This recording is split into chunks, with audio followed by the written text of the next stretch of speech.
Hi everyone, this is Harun Khalid, author of Walking with Nanak, and I'm back with episode 3 of this Walking with Nanak podcast.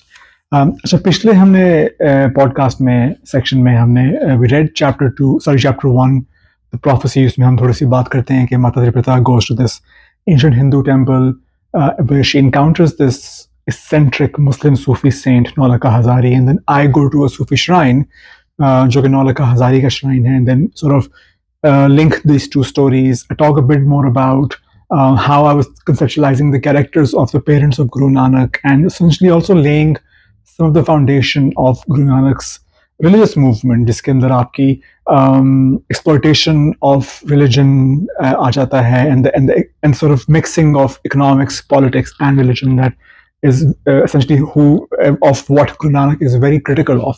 So वो section है. अच्छा उसमें chapter 1 के अंदर then there's a small section जिसमें I visit जन्म स्थान बीबी नानकी जो कि लाहौर में है at a village called Dera Chal.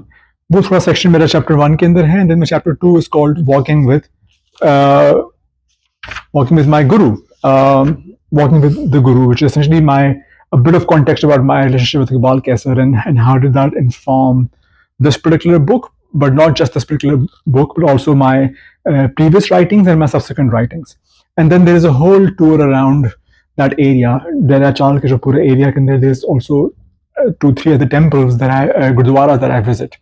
So what I've done for this particular episode is I've mixed all these travels together. So there is a bit of chapter 1 in this, but there's also a bit of chapter, and then the entirety of chapter 2 is covered in it, and this is all non-fiction section that essentially covers this whole border area जिसकी मैं इस chapter में बात करता हूँ. So it was also interesting for me while reading the book, because over the years I've primarily thought of this book as essentially a fictional story of Guru Nanak, but also my own interaction with him and relationship with him. But for some reason I've overemphasized perhaps the fictional part of it. So reading through it, I almost was reminded that there's a huge non-fiction part to it, which is about my travel, my journey, written in a very travelogue fashion, which is something that I was very comfortable doing, and something that I was doing at this point, and even I've done in my later books, especially Imagining Lahore, which is completely travel once again. It was a good reminder to think about how much non-fiction the book is. So now to sort of even like to think about more objectively, I feel like fiction part जो है वो actually बहुत कम है, and non-fiction becomes a huge part of the book, which is not really how I've thought about the book over the years. So reading into this chapter, the first visit, of course, is to the village of Dera Chal, where Bibi Nanki is supposed to be born. So अगर इसको हम chapter 1 से link करें, the prophecy, so basically Naulaka Hazari predicts that Mata Tripita is going to have her first child, and the legend is that he blessed her and so on and so forth. तो वो basically अपने पहले बच्चे के लिए she comes to her maternal house, her Guru Nanak से नानका जिसको आप कहते हैं, तो वो डेरा चाल है, और वो वहाँ पे आती है, and there baby Nanki is born, and essentially she is called Nanki because she was born at her Nankas, and that is a very much part of the tradition of that time. In fact, अभी भी I think Punjab में बहुत सी families ये रिवायत follow करती हैं. In fact, I feel like I was also born at my Nankas. I mean, at a hospital, but my mother was actually at her Nankas, at her parents' house, when she was about to give birth to me. So I feel like this is still very much like, I know my sister, for example, also came to our house when she had to give birth to her first child. Especially with the first child, I feel like it's very much part of Punjabi tradition till now. और अभी तो उस ज़माने की आपको रिवायत का एक कनेक्शन मिलता है कि the first child of Guru Nanak's family is born at the Nanka house. That's why she's called Baby Nanki. And interestingly, it is then Guru Nanak is named after his sister. So he becomes Nanak from Nanka, from maternal grandparents, essentially नानकों का घर. तो वहाँ से ये एक बड़ी interesting story मिलती है. अच्छा, मुझे ये जो डेरा चाल है और ये पूरा गुरुद्वारा है, ये पूरा जो एक एरिया है जिसको आप बेदिया रोड और डिफेंस फेज 5 के साथ लिंक होता है, मुझे वो काफ़ी इंटरेस्टिंग लगता है. वो इसलिए क्योंकि ये बिल्कुल आउटस्कर्ट्स है डिफेंस के और फेज 5 के. अच्छा, फेज 5 जो है, अगर वो लोग जो लाहौर से वाकिफ़ हैं, बेसिकली इसके साथ इस एरिया के साथ मेरा कनेक्शन इस तरह का है कि जो मेरी यूनिवर्सिटी थी लम्स, वो बिल्कुल फेज 5 के एज पे है, और एक ज़माने में लाहौर का तकरीबन ये समझा जाता था कि लाहौर का बॉर्डर है. सो अर्बन एरिया का जो लाहौर है वो phase 5 was supposed to be the border of essentially urban Lahore. Just or DHA, also for those of you who are aware of Lahore and its politics and everything, essentially understand it pretty well. But DHA be essentially the really prime property, really symbol of modern urban Lahore. अब तो खैर वो काफी expand कर गया, phase 7, phase 8, and I believe phase 9 भी. तो the border of essentially urban Lahore has really expanded. But उस time पे especially जब मैं काम कर रहा था, so this was really the edge of how you imagine urban Lahore at that point. तो मुझे वो बड़ा interesting लगा था कि मैंने अपनी almost सारी ज़िंदगी till that point I had spent in that area. मेरी यूनिवर्सिटी वहाँ पे थी, दोस्त वहाँ पे थे, और काफ़ी जो लाहौर के जो मेन रेस्टोरेंट्स थे, कैफ़ेज़ थे, आइसक्रीम कैफ़ेज़ थे, सारे मोस्टली वहाँ पे डिफेंस में थे, तो बहुत आना जाना था. And then despite that essentially it was very interesting to see कि ये एक इतनी इंपॉर्टेंट हिस्ट्री है इस इलाके के बिल्कुल साथ, जिसका कोई ताल्लुक ही नहीं है, जिसका मुझे कोई अवेयरनेस ही नहीं है, और almost seems disconnected to that urban landscape. And I feel like ये लाहौर के अंदर बड़ी एक इंटरेस्टिंग डायनामिक है कि जहाँ पे ये रूरल अर्बन डिवाइड है. तो लाहौर एक बड़ा इंटरेस्टिंग शहर है, and I feel like other cities of South Asia are also linked to this. I know Delhi में भी मैंने थोड़ा सा इसका एक्सपीरियंस किया था कि जैसे लाहौर एक अर्बन सिटी ग्रो करता जाता है बड़ा आहिस्ता आहिस्ता, तो छोटे छोटे जो पिंड थे जो लाहौर के आसपास, एक ज़माने में इचरा होता था, मसंग होता था, न्याज बेग होता था, इसी तरह डेरा चाल होता था, और भी बहुत से पिंड है, बेदियाँ होता था, जो इवेंचुअली वो जो पिंड हैं वो फिर लाहौर के अंदर, लाहौर की अर्बन लैंडस्केप के अंदर जो है वो मर्ज हो गए. और पर हुआ बड़ा वो जो इंटरेक्शन है वो बड़ी इंटरेस्टिंग है कि एक तरफ तो जो है जिस तरह वो उसको इंटरेक्ट किया है, उसको अब्जॉर्ब कर लिया है अपनी लाहौर की जोग्राफी में, पर उसको completely embrace नहीं किया. So the relationship between these urban and the rural spaces become very interesting with this almost like this ghettoization कि भाई ये इलाके हैं, उनके चार दीवारी बना दी जाती है, उनको अलग किया जाता है, and there is every effort to sort of make them disappear. तो वो अगर आप उनको विजुअली नहीं कर सकते तो वहाँ के लोगों के लिए वो चार दीवारी बन जाती है, उनको आना जाने पे जो है वो there is monitoring, गार्ड्स बैठते हैं, डिफेंस के अंदर आपको काफ़ी इस तरह की चीज़ें मिलती हैं. तो मेरे लिए ये इस तरह की डेरा चाल की जो पहली मेरी डिस्कवरी थी वो मुझे बड़ी इंटरेस्टिंग लगी थी. I think that really helped essentially shape my relationship with Lahore and history of Lahore and essentially history of urbanisation and history of villages within the cities, जो कि फिर मैं आई थिंक बहुत डिटेल में आगे इसको एक्सप्लोर करता हूँ in my 4th book imagining Lahore. But for me like I think Dera Chahal was almost like this first rural area that I was visiting, which was very close to the area that I was part of, but something that I was a place that I had never interacted with. So the first time I went to Dera Chal with Iqbal के साथ, वो बिल्कुल lumps के बिल्कुल पीछे वो पिंड है, so बहुत करीब है.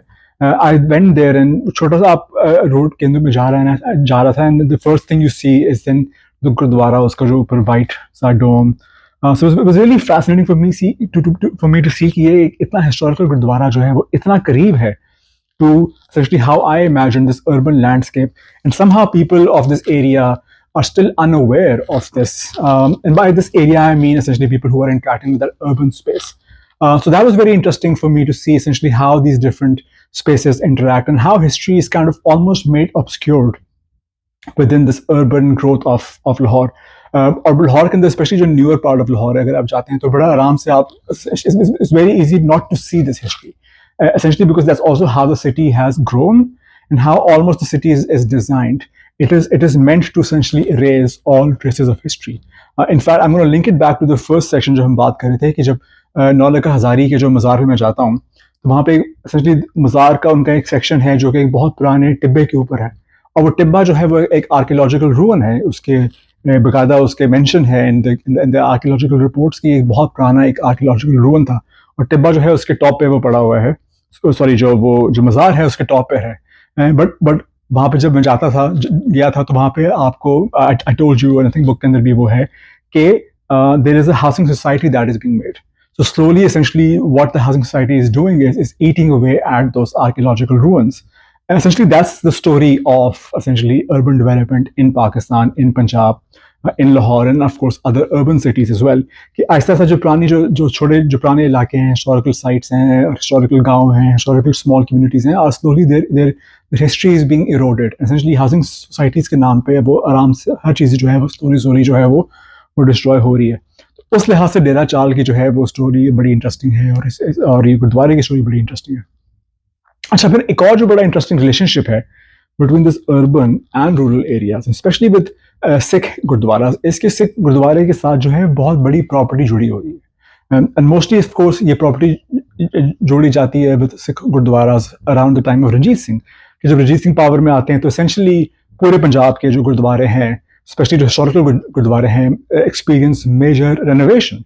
सो lot of these historical structures that we see, historical gurdwaras जो उनका स्पेशली पाकिस्तान में आपको काफ़ी नज़र आते हैं कि बहुत जो पुराने गुरुद्वारे हैं, हिस्टोरिकल गुरुद्वारे हैं, जिनकी बड़ी इंटरेस्टिंग आर्किटेक्चर है, जिसके अंदर बहुत इंटरेस्टिंग फ्रेस्कोज हैं, वो सारा जो डेवलपमेंट है वो सारी होती है रंजीत सिंह के टाइम पे। और उसी टाइम पे essentially large tracts of lands are associated with these gurdwara. So Nankana Sahib को बहुत ज़्यादा लैंड मिलता है, डेरा चाल के साथ बहुत ज़्यादा लैंड जो है वो इसके साथ जोड़ दिया जाता है। And this is actually very kind of indigenous way of essentially making sure that these religious spaces are economically independent.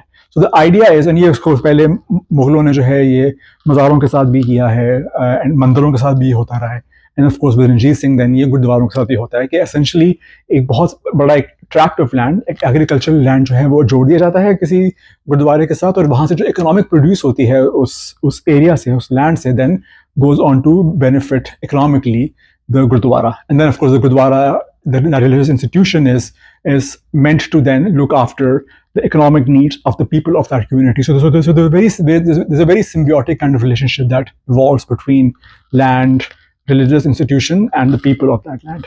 And of course then जो वो गुरुद्वारे जो शहरों के अंदर थे, जो जिनके साथ बहुत बड़ी लैंड एसोसिएट नहीं की जा सकती, वहाँ पे then other properties were associated with this religious institutions, कि उनके साथ जो 5-6 दुकानें हैं या बिल्डिंग्स हैं वो अलॉट कर दी गई, एंड जो वहाँ का जो रेवेन्यू है उन बिल्डिंग्स का, किराया है, जो भी वो फिर उनको मिलता है। And that's how essentially these religious institutions economically thrive and essentially make sure that the communities of these areas also thrive.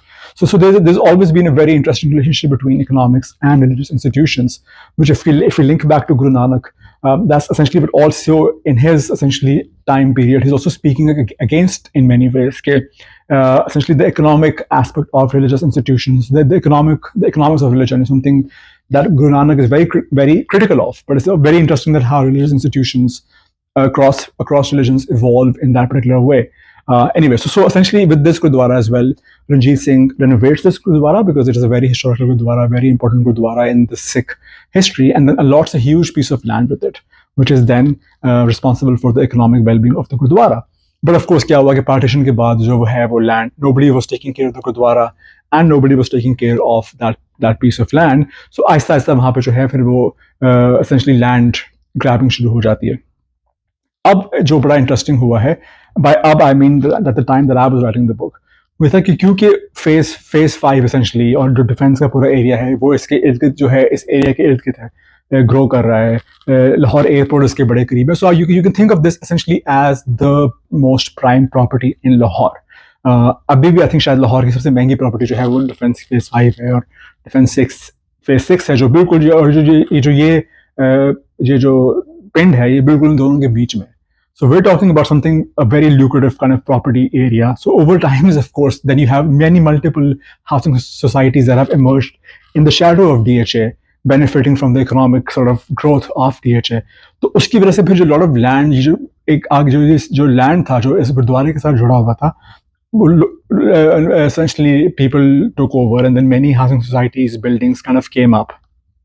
और उस पर फिर जो एक और जो इंटरेस्टिंग चीज़ हुई कि the Auqaf department, so the government department was also kind of linked with the corruption of it.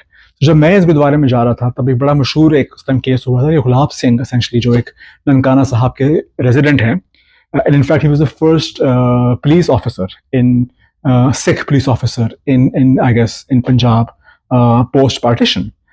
तो वो जो है, and he used, because he was living in Nankana Sahib, तो his posting was in Lahore, so he was used to live in this gurdwara. तो उन्होंने जो है वो एक केस किया था against Auqaf department, and Auqaf department essentially is responsible for looking after these gurdwaras. तो उन्होंने ये केस किया था कि एसेंशली औकाफ डिपार्टमेंट के जो चीफ थे उस ज़माने में, आसिफ हाशमी साहब, उन्होंने कुछ ज़मीन जो है वो इलीगली बेच दी है because essentially there was a huge economic profit to be made. और वो बड़ा एक मशहूर केस हुआ था, which was also very interesting essentially you have this essentially Sikh representative from the community who historically have not has a lot of power, essentially really taking on a state institution and kind of exerting his power and exerting his agency, but also like essentially staking claim over their heritage. So it was a very interesting case which has a lot of symbolic meaning as well. तो उस ज़माने में जब मैं यहाँ पे जा रहा था तो ये केस था, और आसिफ हाशमी साहब जो हैं तब औकाफ डिपार्टमेंट के हेड थे. Subsequently he was found guilty, he was found corrupt, and he was arrested, and of course Supreme Court also got involved, and there's a whole thing around it. But so when I was going to the Gurdwara, I actually wanted to meet Gulab Singh, and I wanted to interview him, and I wanted to ask him more about essentially this property and his case and his motivation. So essentially use this section to write about that story. So I was trying to get in touch with him. मेरे जो पुराने दोस्त हैं ननकाना में, जिनके साथ मेरा राब्ता हुआ था for my first book, उनसे मैंने गुलाब सिंह का नंबर भी मैंने किसी तरह ट्रेस कर लिया. I kept on calling him, but somehow I think he was just very difficult to find and difficult to find access to. And I think that's probably also linked to the idea कि क्योंकि वो उस time बहुत news में थे, and I think he was thinking of me perhaps as a journalist who was reaching out for a story, and perhaps he didn't want to put himself out there. Like I'm all sort of hypothesizing right now, but essentially perhaps he didn't want so much attention. I don't know, whatever it was, but it was almost impossible to it was actually impossible for me to then get in touch with him, and I couldn't really write this chapter, and couldn't really also move forward with my story because it's really at the beginning of it. So ek din, out of like pure frustration, I just went to the Gurdwara and hoping that I would run into Gulab Singh there and perhaps get a kind of story that I was looking to write. So I went there, and of course Gulab Singh was not there, but I met somebody who was also very interesting, Dalip Singh. And of course, I ended up having a very different conversation with him, which is not about the Gurdwara or the property or the corruption, and which now kind of becomes part of this section. उसमें एक जो interesting चीज़ ये है कि writing, specially travel writing के अंदर ये आपको बहुत ज़्यादा होता है कि आप किसी एक एरिया में जाते हैं expecting a certain kind of story, expecting a certain kind of narrative, and of course then when you go there, you interact with that space, you interact with the people of that space, of that community, and the story that ends up emerging from that interaction is very different from what you expected, but nonetheless becomes a very, very interesting conversation. So अगर आप वो किताब पढ़ें, उसके अंदर एक पूरा मेरी interaction है दिलीप सिंह के साथ, and you can almost see essentially the beginning of where I was at the book, which मेरा hypothesis है. Essentially, I'm very interested in essentially looking at the political history of Sikh gurus, and essentially the challenges to the multiple gurus. So for example, हमें पता है कि when Guru Nanak appoints Guru Angad Dev as his successor, Guru Nanak's eldest son essentially rebels against him, and you have this kind of rebellion against the next appointed guru across essentially all guruhood. So I've in this book I really wanted to also explore and learn more about essentially what I call these parallel guru movements, and some of them were actually quite successful, and some of them have even survived till today. So there are Sikh movements, there are Sikh sort of sects that don't really believe in the 10 Sikh gurus just jo hain, but essentially there are other branches, and then there are some gurus that are still alive. So there's a whole parallel sect movement. So I was talking to Dilip Singh about it, and I had very interesting conversations which are all part of this book. It's also really interesting because coming from a non-Sikh background, I was calling them as parallel Sikh movements, parallel Sikh guru movements, and his reply was, no, actually these are anti-Sikh guru movements. So you can see that there's a sort of pushback, and there's a conversation that is happening between those two people who are coming from very different social locations and religious locations at this point. But एक और चीज़ मेरे ज़हन में बड़ी आई जो मैं पढ़ते जो मुझे बड़ी in my interaction with Dilip, it's really stood out, and I think it also comes in other parts. So a lot of people have asked me over the years कि आपको जो सबसे interesting चीज़ क्या लगी, especially सबसे interesting space जगह क्या लगी, which is linked with Guru Nanak. And of course, there's no easy way to answer that question, but something that really fascinates me is that how the legacy of Guru Nanak essentially is still respected in many different spaces that I visited. So कुछ लोगों ने बहुत openly जो है उस बारे में बात की, and then there are some shrines that are still revered even before Like, I mean, Kartarpur, for example, was one example कि even before this became a huge shrine and Kartarpur corridor खोला जाता है, उससे पहले भी जो उस area के लोकल मुसलमान जो हैं वो वहाँ पे आते हैं, वो मत्था टेकते हैं गुरु नानक की कब्र पे. और उसके अलावा और भी बहुत से ऐसे गुरुद्वारे हैं which have become Muslim Sufi shrines, and that's a way of sort of paying respect. पर मुझे यहाँ पे बड़ा इंटरेस्टिंग लगा कि actually there's also these examples are very ostensible examples जहाँ पे actively आपको वो स्टोरी मिल जाती है कि गुरु नानक's legacy is being worshipped and is being respected. But then there are also these small little stories, this sort of small little tokens of respect, which I find are also many. आपको almost हर गुरुद्वारे के अंदर आपको मिलती है, which goes on to show कि गुरु नानक की क्या एक special position है essentially within the Islamic society, within the Muslim community, and within Pakistan.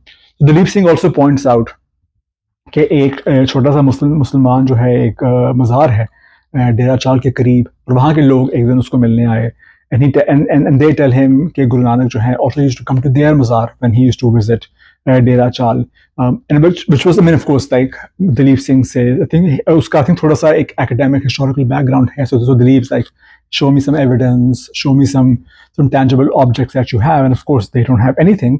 तो वो बड़ा मुश्किल हो गया for him to believe, and also like, I mean, historically आप नहीं कह सकते कि वहाँ पे गुरु नानक उस मज़ार पे गए या नहीं गए.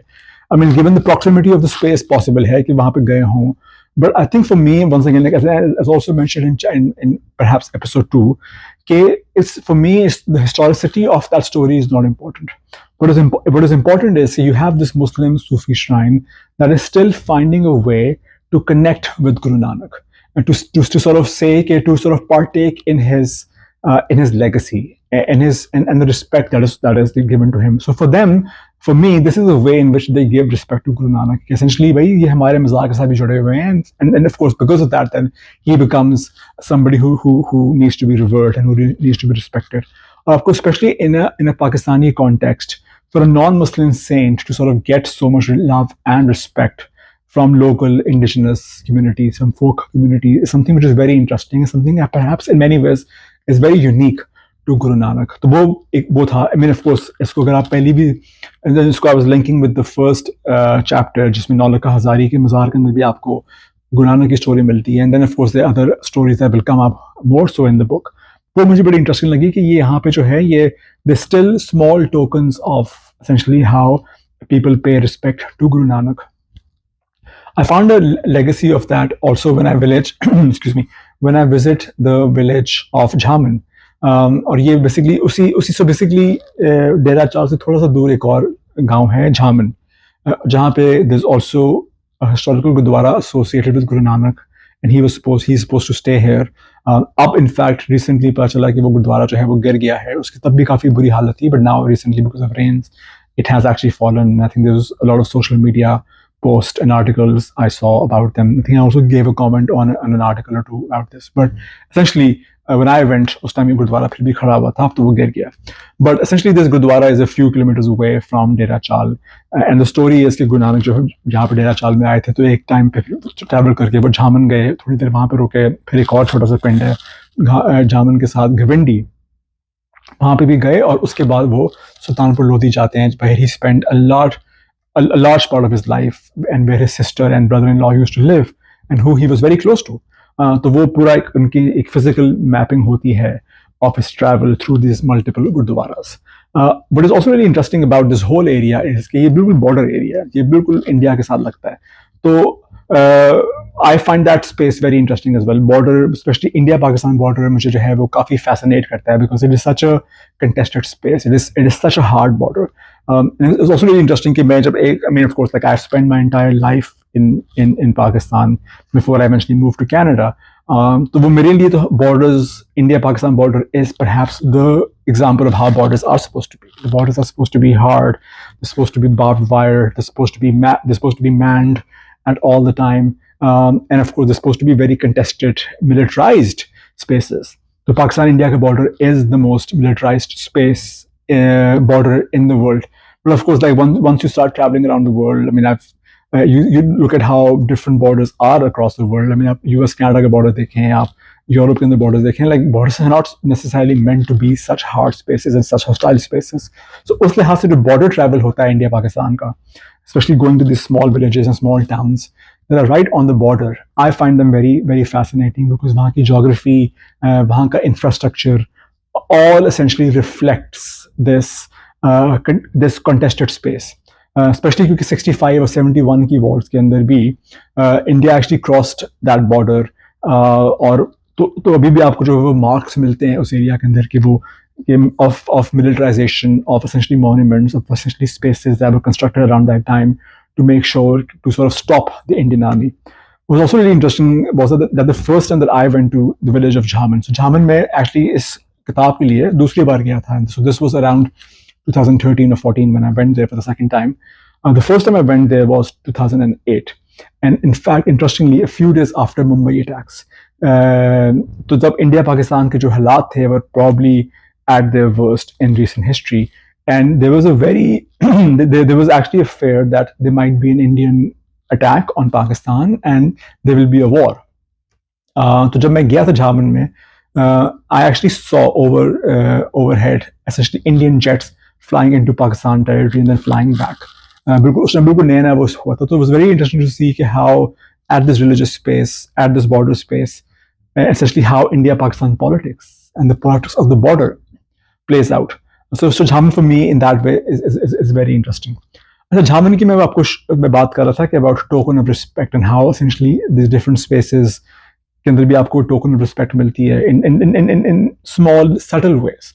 तो हम Jhaman जब enter हुए, और ये काफी बड़ा पिंड है actually, it's a huge, it's almost like a small town in that way. So हम जब Jhaman enter हुए तो हमने 3-4 लड़के बैठे हुए थे, खड़े हुए थे, तुमसे पूछा कि भाई ये गुरुद्वारा किधर है. तो उन्होंने, so one of the boys essentially responded saying, asking me कि Gurdwara Sahib, you mean Gurdwara Sahib? Which I thought was very interesting because I was asking him कि Gurdwara किधर है, and he was responding कि भाई Gurdwara Sahab है, आप खाली Gurdwara नहीं बोल सकते.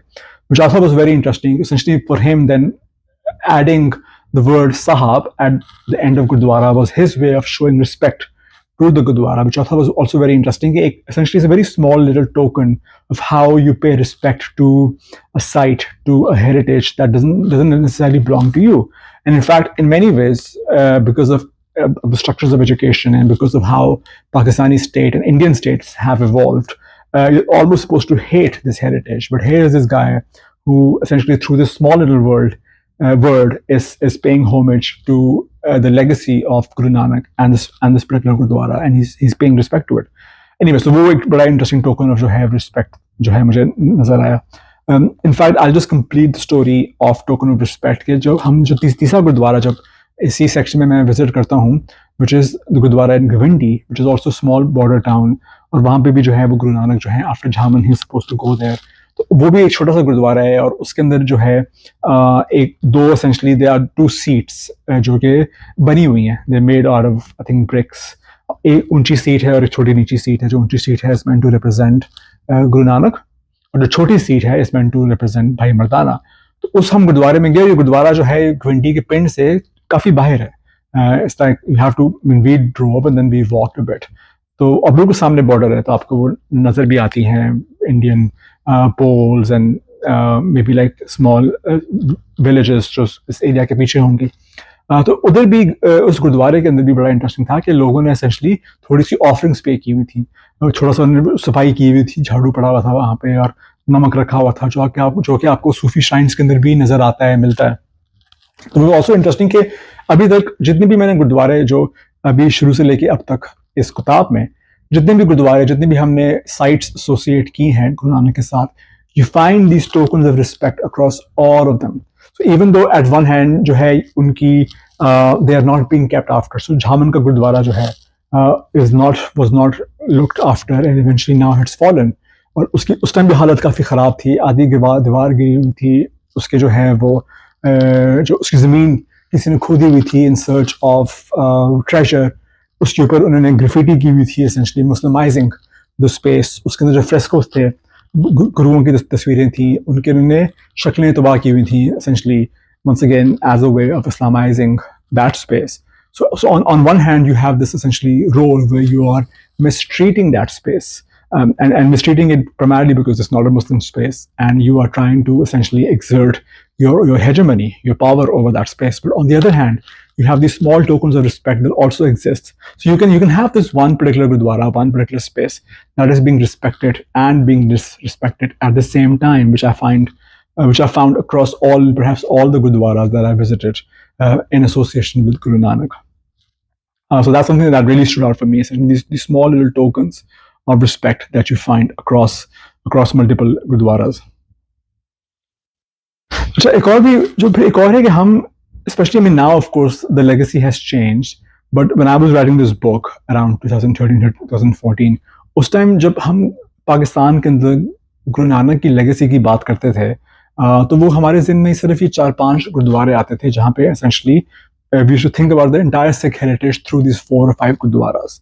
और उसकी जो पूरी एक जो एग्जाम्पल थी वो ये थी कि जब हज़ारों पिलग्रिम्स आते हैं every year from India to Pakistan on Guru Nanak's birthday in November, but also across multiple events throughout the year. But in November is the largest, essentially, Gurpurab is the largest, essentially, pilgrim group that comes, and it's hundreds of thousands. Mostly जो है वो India से आते हैं, but of course बाहर से भी आते हैं. And usually, essentially, जो pilgrims आते हैं, they're all given a tour. उनका tour होता है, वो शुरू होता है लाहौर से. They go to essentially the Gurdwara of Guru Arjan, फिर लाहौर से वो जाते हैं ननकाना साहब में जो 7-8 गुरुद्वारे हैं वो देखते हैं. वहाँ से फिर थोड़े से ज़्यादा एडवेंचरस है उनको वो आगे हसन अब्दाल ले जाते हैं, हसन अब्दाल में जहाँ पे पंजा साहब है. एंड देन ऑफ कोर्स उस ज़माने में ये 3-4 गुरुद्वारे थे जो कि उस पिलग्रिम रूट के अंदर थे. सो ये बड़ा पिलग्रिम रूट जो है ना वो समझना वो बड़ा ज़रूरी है क्योंकि ये किताब के अंदर बार बार आता है कि किस तरह over time they are more gurdwaras that have become part of this pilgrim route. So in fact, at the time that I was writing the book, Aminabad ka jo gurdwara hai, Rohri Sahab, was also kind of rising up as part of this pilgrim route. Sorry, Aminabadi मैं कह रहा हूँ. फिर दूसरा जो है सच्चा सौदा का जो गुरुद्वारा है फरूखाबाद में, that eventually also became part of this pilgrim route. But जहाँ पे जिन गुरुद्वारे में मैं जा रहा हूँ ये बिल्कुल pilgrim route के ऊपर नहीं आते थे उस ज़माने में. तो इसकी वजह से उनका जो प्रेजर्वेशन है और बड़ी फ़र्क थी. वहाँ पे mostly I mean Sikh community भी नहीं होती, वहाँ पे झंडा निशान साहब भी नहीं होता, गुरुद्वारे वेल मेंटेन्ड भी नहीं होते. जो सिख पिलग्रिम रूट के ऊपर हैं those gurdwaras are very well looked after. They huge complexes, सफाई का बड़ा ख्याल होता है, निशान साहब आपको मिलता है. You also have a Sikh some representation of the Sikh community that is living at that gurdwaras. But essentially those gurdwaras that were not part of the Sikh pilgrim route were essentially ignored. So जो झावन का गुरुद्वारा जो है बहुत अच्छी example है और घुंडी के जो गुरुद्वारा है are completely off this pilgrim route. Like no pilgrim ever goes to these gurdwaras except for a few adventurers who are more sort of historians or people who have read a lot about, let's say, Guru Nanak and his travels and are very keen to explore these spaces end up going there. But in terms of these hundreds and thousands of Sikh pilgrims who come to Pakistan every day, these people are not really going to these spaces. Recently, Dera Chal actually has become part of that Sikh pilgrim route. So now more and more Sikh pilgrims are aware of Dera Chal as well, and they end up going to this Gurdwara as well. So what is also interesting to see over the years is how this pilgrim route has evolved. So let's say in 2008, when I was doing my first book, there were only 3 Gurdwaras that were part of the Sikh pilgrim route. By the time that I was doing Walking with Nanak, there must have been now 5 to 6 Gurdwaras that were part of the Sikh pilgrim route. Now, I would assume there's 10 to 12 Gurdwaras that have become part of the Sikh pilgrim route. But of course, we know that there are hundreds of Gurdwaras in Pakistan that are essentially associated with Sikh gurus or historical figures in Sikhism, and they are not part of Sikh pilgrim route. तो इसका मतलब है कि जो Sikh Pilgrim root के ऊपर नहीं है, they are being slowly neglected, and you can see कि वहाँ पे जो हालात हैं वो काफ़ी ख़राब हैं. But that was something which was very very stark coming through while working on this book.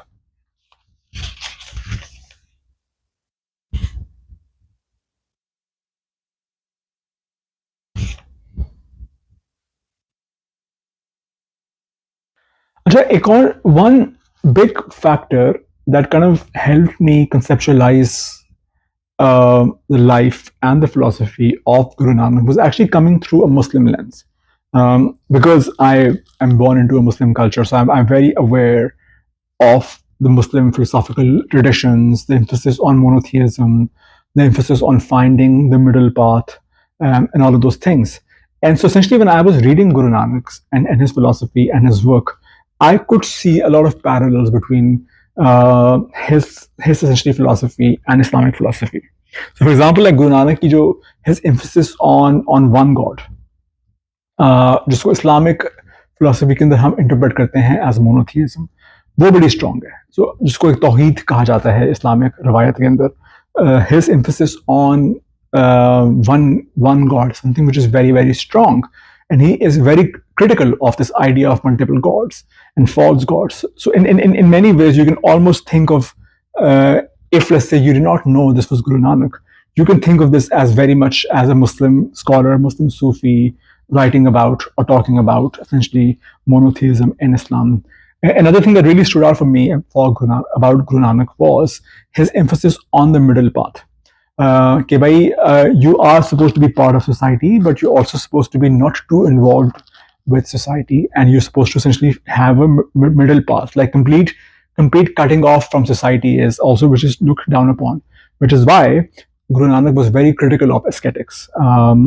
जो दरवेश बिल्कुल सोसाइटी को छोड़ देते हैं, he's very critical of that movement.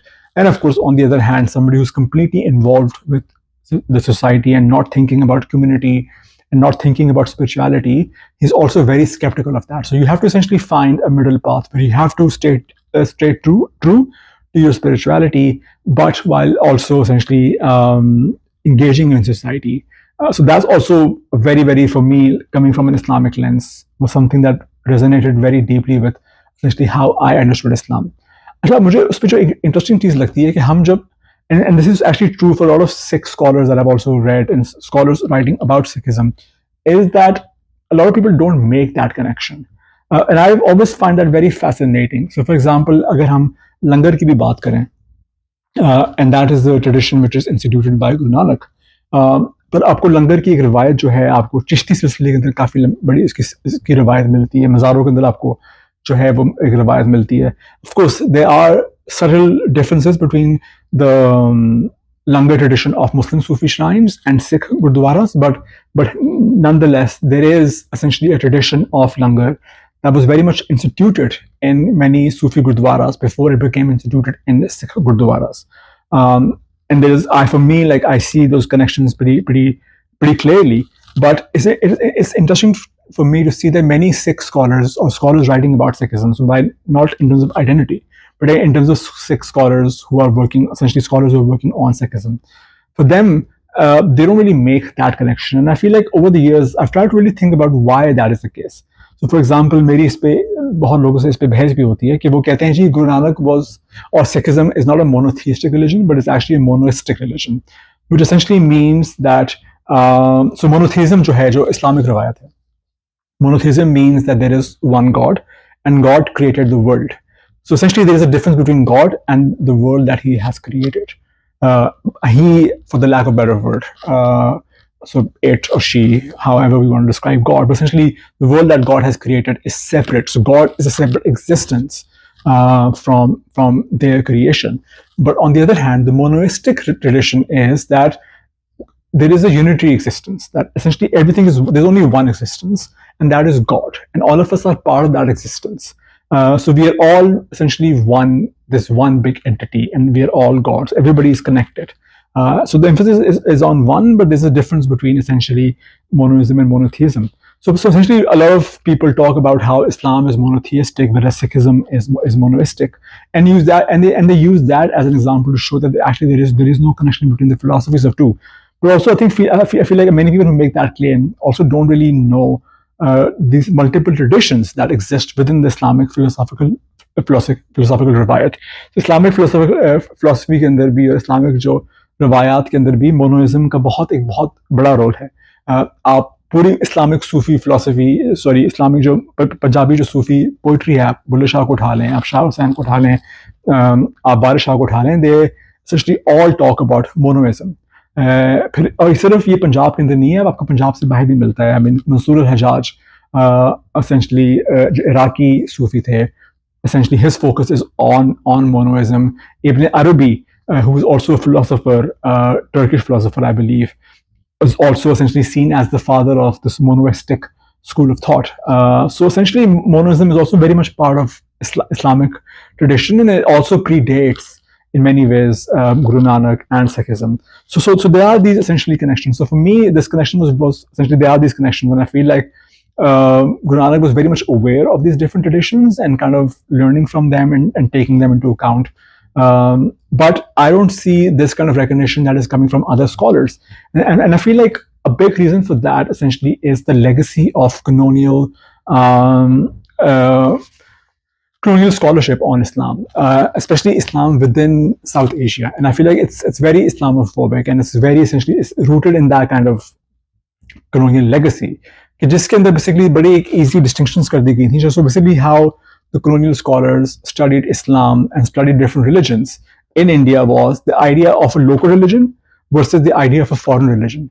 So automatically Islam जो है, in their interpretation में Islam was always a foreign religion, and जो local religions हैं उसके अंदर Buddhism भी आता है, उसके अंदर Jainism भी आता है, उसके अंदर Hinduism आता है, उसके अंदर Sikhism आता है, and essentially foreign जो हैं वो Christianity है और Islam है.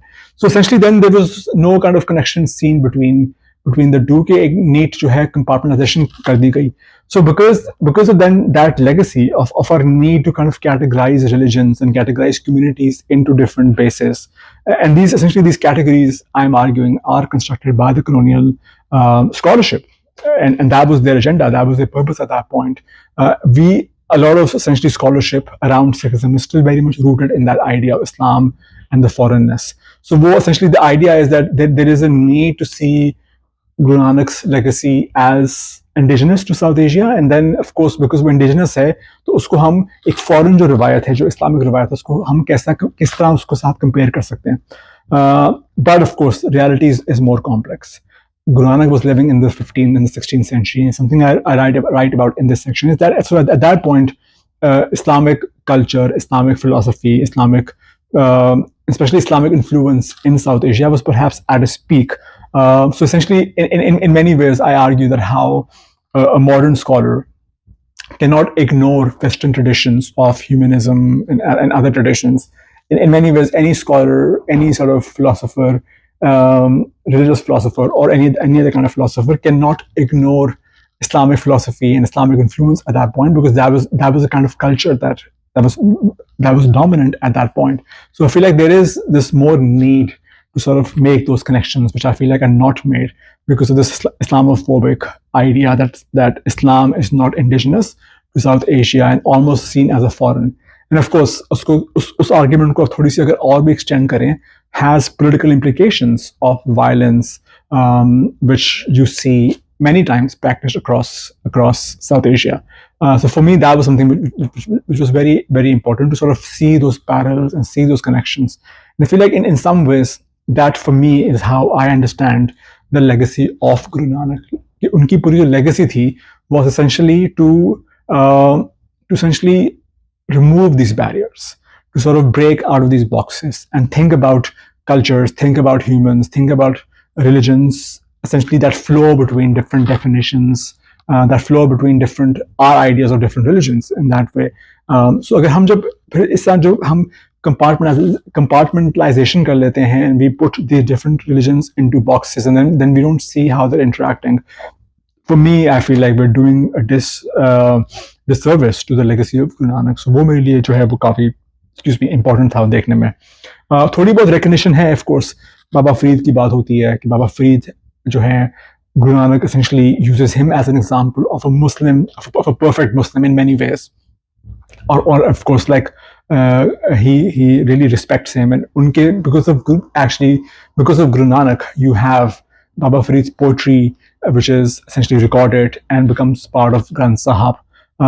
So I mean, there is that kind of legacy. There is some recognition that Baba Farid was somebody who was really respected by Guru Nanak, and of course there are other Islamic scholars who were respected. But जो फर्क ये है कि basically these Islamic philosophers, these Islamic scholars, these Sufis are seen as an exception. They're not seen as a norm, which I feel like is also problematic, because then you assume that the norm is that of a rigid religion, of a foreign religion, of a religion that is not tolerant, for example, and then these Sufis are the norms to that religion, which is actually not really true. And in fact, that's something I've really argued in my latest book on Waris Shah, that the idea was that actually जब वारिस Shah And his version of Islam was actually the most dominant version of Islam at the time that Waya Shah was writing. But over the years, and particularly through because of the colonial state, and then of course because of the politics of India and Pakistan, essentially that version of Islam has become the exception, and the norm is today essentially understood to be something else. So what I would argue is that Bulleh Shah, for example, or Wara Shah and Shah Hussain and Baba Farid are very much part of the dominant Islamic philosophical tradition of their time. And their essentially understanding of Islam was the popular understanding of Islam. But over the years, that has changed. But the world that Guru Nanak was part of, in that world, this is the norm. This is not the exception as it is imagined to be today.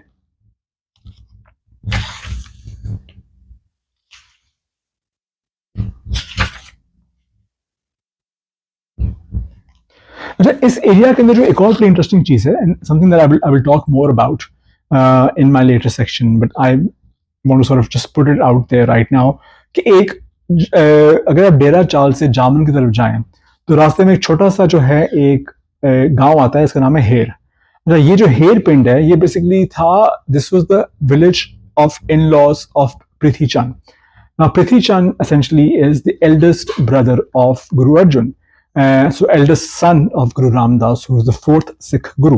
और रिवायत ये है कि basically Guru Ramdas appointed his youngest son, Guru Arjan, as the next Sikh Guru, and Prithi Chand rebelled against it. And he formed up his own parallel Sikh Guru Guru गद्दी जिसे कहते हैं, या और essentially मैं इसको parallel कह रहा हूँ, but जो दलीप सिंह पहले कह रहे थे कि वो एंटी एक गुरु मूवमेंट है. So वो उनका बेसिकली यहाँ पे पिंड है, वो hair, and that's where essentially his in-laws used to be. So when his essentially situation got pretty bad with his father and with his brother, he eventually moved to this village and he set up his own parallel movement here. So उन्होंने यहाँ पे अपना एक तो उनकी समाज भी है, जब when he passed away, उनकी समाज यहाँ बनी, but he also set up his own institution here. And it's also really interesting because at that time, Guru Arjan is still in Ramdaspur, which eventually becomes Amritsar. और वहाँ पे वो golden temple बना रहे हैं, और यहाँ पे जो है पृथ्वी चंद is making this parallel institution that is meant to essentially rival the legacy of the golden temple of Harminder Sahib. So वो अभी जब मैं पहली बार इस रोड पे जा रहा था तो I saw that essentially मज़ार छोटा सा जो वो था temple और shrine जो भी उसको कहना है. But now of course recently I was there to see, and वो अब वो गिर चुका है, वो बिल्कुल ख़त्म हो गया. But this area also has a so from a Sikh history point of view, ये काफ़ी एक इंटरेस्टिंग एरिया है कि यहाँ पे आपको उसकी जो है वो लेगेसी भी मिलती है, एक पैरेलल सिख मूवमेंट. जो प्रीति चंद की जो मूवमेंट है, within of course all parallel Guru movements, I feel like in many ways is the most prominent because I think it was actually very, very active. It was very, very powerful, and I think it's still alive. And of course with the martyrdom of Guru Arjan, उसकी एक significance historically बहुत बढ़ जाती है. So even though there were these parallel Sikh Guru movements that all Gurus had to face, Prithi Chand actually was very successful in launching this parallel movement, and it at one point became very powerful. In fact, at one point became even more powerful than Guru Arjan's movement right at the beginning. And then there's a lot of work that Guru Arjan had to do to kind of reclaim essentially that whole legacy. So that is very interesting. So वो जो है वो road, वो उस लिहाज से मुझे ये पूरा इलाका जो है, because of the Sikh history, is very interesting. And finally, the one last thing before I'm going to end is essentially that this road जिस पे हम travel करते हैं from Dera Chal to Jhawan and then to Govindi is called Bedia Road. और Bedia Road इसलिए कहा जाता है क्योंकि यहाँ पे एक छोटा सा एक गांव था बेदिया, which is of course based on named on the family of Guru Nanak. They're all descendants of Guru Nanak. जो बेदी कास्ट है या बेदी क्लैन उसको आप कहते हैं.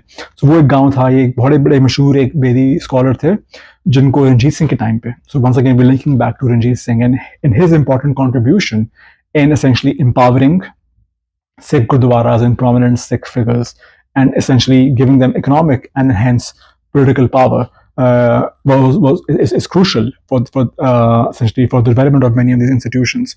So वो एक इस इलाके में उन्होंने बुजुर्ग थे बेदी उनको settle किया, and then he essentially set up his own village and this became a very important center. तो पूरे रोड जो उसकी अभी भी उसका नाम जो है वो बेदिया रोड है, which is essentially linking back to the caste and to the clan of Guru Nanak.